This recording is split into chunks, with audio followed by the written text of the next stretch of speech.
yava bad news for maZANU-PF supporters panguva ino kuchionekwa kunzi nhau yaMiss-Red awa yakonzeresa chaos munyika yeZimbabwe.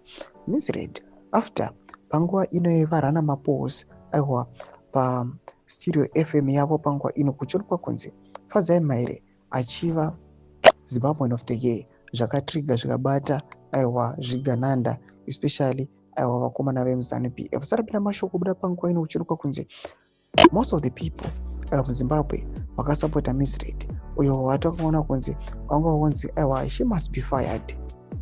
Don't forget subscribe or like or turn the bell icon.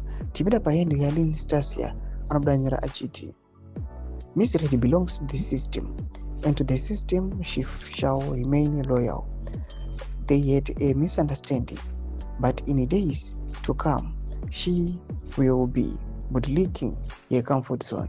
No amount of support from the opposition can change the status quo. The Ruveneko party time taught me a lot.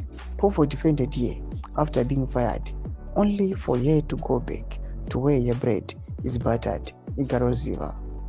Mashoko ari kuda panguva ino tikonotoona Lynn vari vachisapota Miss-Red panguva ino vachita aiwa matax ese anga achatakiwa kuna Miss-Red pamusoro aiwa pegora ramapos akazoona kuti Advocate Fadzai Maire vanozoonekwa aiwa vari the Zimbabwean for the year.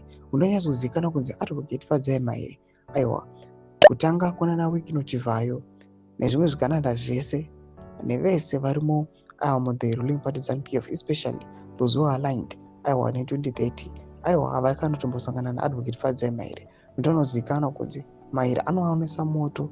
Advocate Fadzai Maire anonyatsa kuva exposer pane each and everything chavanenge vaita. Anouya achiti vanhu musanyeperwa zvinhu zvakamira zvakadai zvakadai. Tudze mafungiro enyu motokudii pamusoro pechiitiko ichi. Pinda kumasection medu nzwa mafungiro enyu. Subscribe or like, hit on the bell icon.